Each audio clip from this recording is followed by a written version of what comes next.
Hi, Chloe. Please hide my real identity. And please call me Misty Rose. I just want to ask for a piece of advice from you and your followers too. My high school best friend ako, who also happened to be my ex-boyfriend, and he came back again. First, we were only text mates. We talked about different things like being best friends again until the conversations led to talking about our past relationship. The conversation started growing deep between us. He told me that he loves me. Then he wanted me to give our love another chance.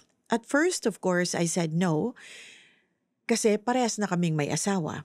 But he continued to convince me for 7 more months until I gave in. We had an affair for 2 months only and decided to end it for the better and for our family. The problem is, I want to know how to control my love for him.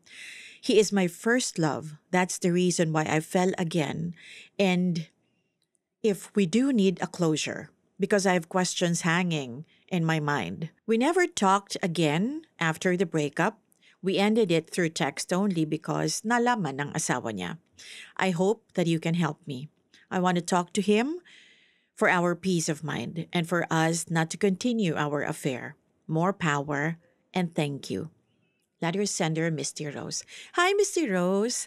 Why are you investing so much emotion and time finding a closure for this affair when, you have a valid reason not to? And that's because you're married, diba? Is it your husband worthy of your time, your presence, your loyalty? I mean, nagkasala ka na nga sa kanya, di ba? Di ba dapat ang isipin mo na kung paano ka babawi sa kanya? Um, you already had an affair. Sabi mo nga 2 months lang. Bakit hindi mo pa yun ginamit time na yun para magkaroon ng closure? May closure na kayo, di ba? You both ended it through text. So be it.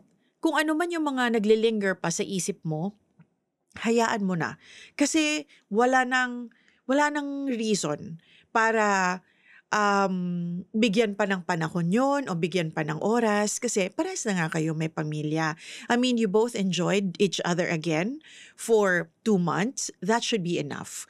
And siguro naman, marami ka nang na-realize, 'di ba? Nung mga panahon that you were having an affair with him, na-realize mo rin naman siguro na hindi mo rin naman kayang iwanan ng asawa mo for him and your kids, 'di ba? Because kung kaya mo, edi sana hindi na kayo naghiwalay. Edi sana nag-work out ng bonggang-bongga yung relationship ninyo, 'di ba?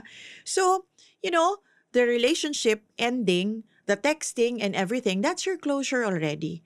Kung ano pa man 'yun, just let it be and just let it go. Kasi wala ka na rin namang magagawa eh.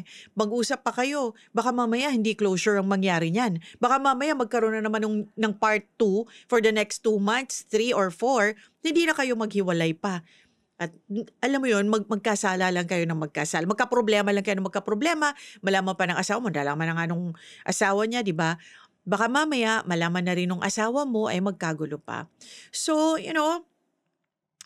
you're already being given a chance to make things right dahil hiwalay na nga kayo. So, gawin mo na kung ano na lang yung tama. Kung ano man yung mga katanungan sa isip mo, hayaan mo na yon. The mere fact na hindi kayo nagkatuluyan, hindi talaga siguro hindi kayo para sa isa't isa. Kasi nagkaroon na kayo ng kanya-kanyang buhay, kanya-kanyang pamilya. Maybe in the next lifetime, but definitely not in this lifetime. So, focus on your family now. Focus on making bawi sa asawa mo and ask for forgiveness sa nasa taas sa nagawa mo and yeah, ayusin mo na yung sarili mo at yung pamilya mo and hayaan mo na rin siya because I think he has already decided. Nalaman ng asawa niya nakipaghiwalay sa'yo, what does that say?